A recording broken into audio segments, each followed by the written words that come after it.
Bismillahirrahmanirrahim. Assalamualaikum warahmatullahi wabarakatuh. Jumpa lagi dengan saya di Abil Maiwa Channel. Jadi teman-teman, channel ini adalah merupakan channel pendidikan, tempat kita berbagi tentang aplikasi pendidikan, Microsoft Office, serta tips dan triks komputer. Jadi pada video kali ini teman-teman ya, kembali lagi admin akan mencoba mengupdate ya informasi terbaru seputar perkembangan P3K Guru formasi tahun 2023. Yang mana yang akan kami bahas di sini adalah resmi P1, P2, P3, P4 bersiap tanggal 6 sampai 15 Desember 2023. Perengkingan formasi jabatan P3K 2003 ya, dalam hal ini adalah pengumuman kelulusan guru honorer teman-teman ya, baik P1, P2, P3 maupun P4. Baik teman-teman ya, sebelum kita lanjut, bagi rekan-rekan guru yang baru pertama kali menemukan channel ini, jangan lupa tekan tombol subscribe dan aktifkan lonceng notifikasinya agar setiap hari Bapak Ibu bisa mendapatkan update informasi terbaru seputar perkembangan P3K Guru. Baik Bapak Ibu, tanpa berbasa-basi lagi, kita langsung saja to the point ya. Bersiap 6 sampai 15 Desember 2023 perengkingan formasi jabatan P3K Guru 2023. Let's go.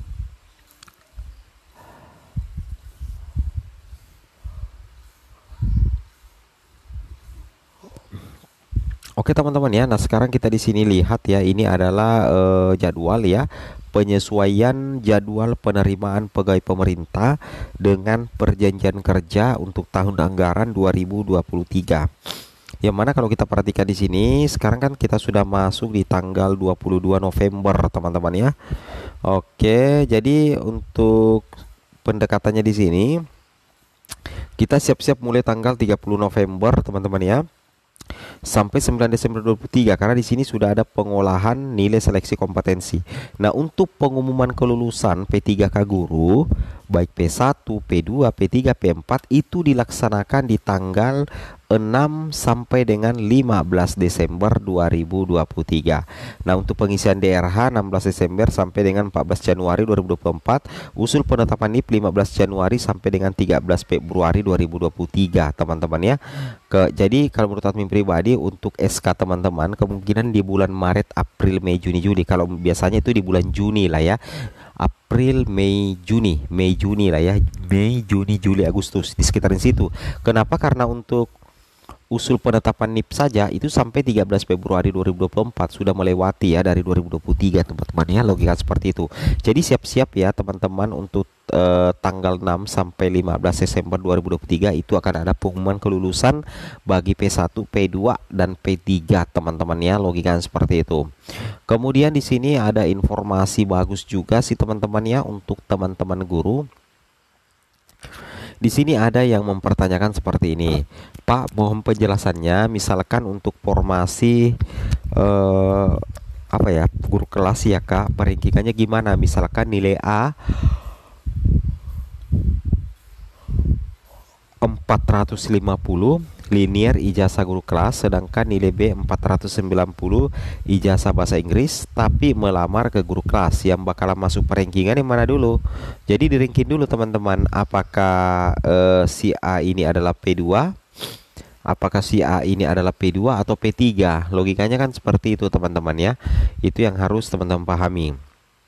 Kalau misalkan si A ini adalah P2, sedangkan yang ijazah bahasa Inggris ini adalah P3 misalkan, maka otomatis yang lulus menjadi SNP 3K atau yang masuk peringkingan terlebih dahulu sebagai peringkat pertama ini si A dengan nilai A 450. Nah, kenapa dia lebih unggul daripada yang si B ini nilainya 490? Karena dia adalah pelamar prioritas 2 teman-teman.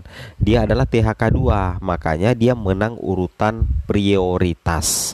Itu yang harus teman-teman pahami ya. Nah, kira-kira seperti itu ya informasi dari kami.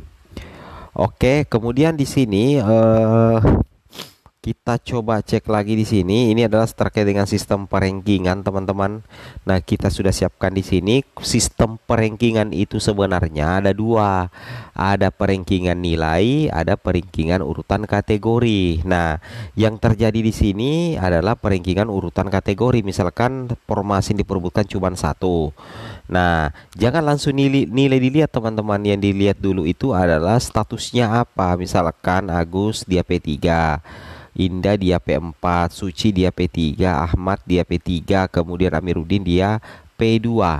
Nah, jadi yang dilihat dulu adalah urutan kategori. Urutan kategori tertinggi itu adalah dipegang oleh Pak Amiruddin, meskipun nilainya itu rendah sekali, tapi dia dinyatakan lulus mengisi satu formasi di sini. Logikanya seperti itu, teman-teman ya. Itu yang harus teman-teman pahami. Kemudian di sini teman-teman ya, perlu teman-teman pahami bahwasanya data yang ada di sini ya, ini masih data sementara ya, belum ditambahkan dengan apa namanya ya, belum ditambahkan dengan afirmasi ya, atau disentuh oleh pengusaha-pengusaha. Logikanya seperti itu, teman-teman ya. Oke.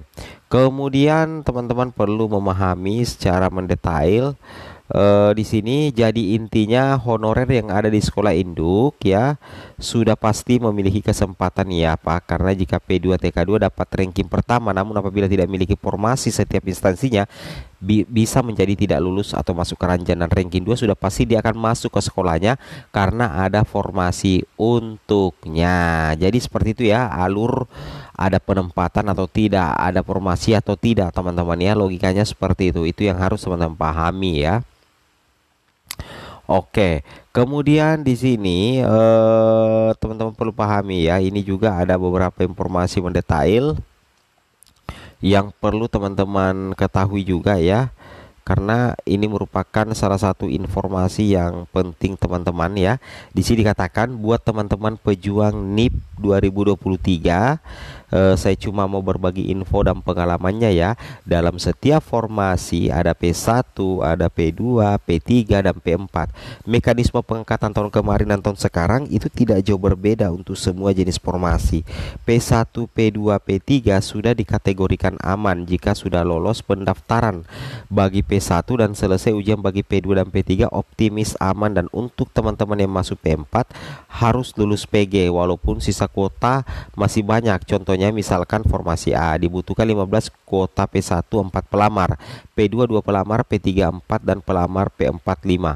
Akan tetapi P4 tidak lulus PG ya, maka P1, P2 dan P3 itu sudah aman dan akan mendapatkan penempatan. Jadi untuk teman-teman P1, P2, P3 itu tetap optimis ya. Logika seperti itu, teman-teman ya. Itu yang harus teman-teman pahami ya. Ingat teman-teman ya, teman-teman perlu pahami.